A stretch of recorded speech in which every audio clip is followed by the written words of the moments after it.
किसी शायर ने बखूब लिखा है कि जिस तबाही से लोग बचते थे वो सरेआम हो रही है अब। कहने का अर्थ है कि ना केवल अब लोग मौत को गले लगा रहे हैं बल्कि उसको एक दूसरे को बांट भी रहे हैं। अच्छा, एक बात बताएं, अगर आपके पास सांप आ जाए तो आप तुरंत वहाँ से दूर हट जाते हैं। क्यों? क्योंकि हमें पता है उसमें जहर है, ऐसा जहर जो हमारी जान ले सकता है। और यही बात बीड़ी और सिगरेट के सेवन में नहीं है क्या? यह तो साफ साफ जहर है, पर धीमा जहर है, इसलिए हम इसे पहचानते नहीं बल्कि अपनाते हैं। कहते हैं जब तक सांस है तब तक आस है, लेकिन इस सांस के चलते रहने के साथ ही इसके जरिए शरीर में जाने वाली हवा का भी शुद्ध होना ज़रूरी है। लेकिन आज प्रदूषित वातावरण में रहने और धूम्रपान करने से कई बार शरीर में कार्बन डाइऑक्साइड की अधिकता हो जाती है। चिकित्सा की भाषा में कार्बन डाइऑक्साइड के बढ़ने को हाइपरकेपनिया कहते हैं। जब हमारी बॉडी हाइपरकेपनिया को एक्सपीरियंस करती है तो हमारी बॉडी का पीएच असंतुलित हो जाता है। हालात इतने ख़राब हो जाते हैं कि फेफड़ों में भी ऑक्सीजन की पर्याप्त मात्रा नहीं पहुंच पाती, जिससे कई गंभीर समस्याएं होने लगती हैं।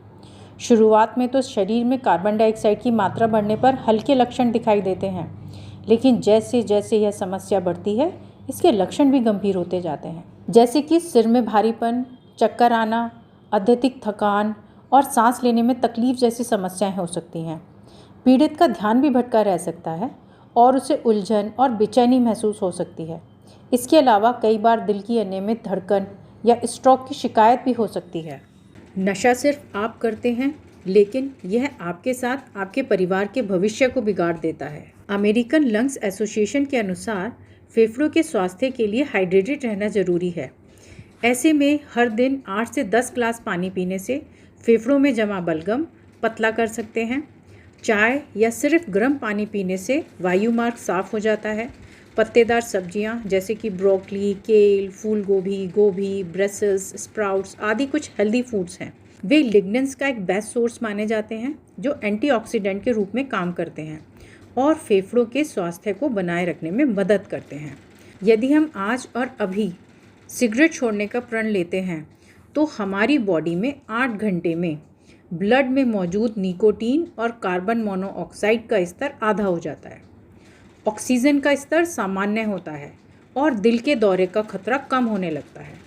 और साथ ही 12 घंटे में रक्त में कार्बन मोनोऑक्साइड का स्तर सामान्य हो जाता है। तो क्या आप नहीं चाहेंगे कि आप अब इस ज़िंदगी से बाहर आएं और इस सिगरेट को कहें बाय बाय?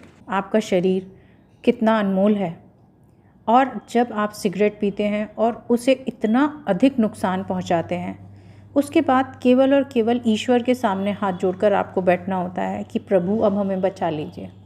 लेकिन क्या वो भगवान आएंगे? नहीं, वो कभी नहीं आएंगे। मैं आपसे 2 लाइन बोल रही हूँ। उम्मीद करती हूँ आप सभी को मेरी बात समझ आएगी और आज से आप प्रण लेंगे कि हम सिगरेट को हाथ नहीं लगाएंगे। हिफाजत वह क्यों करे तुमने लगाई अपनी मर्जी से लत।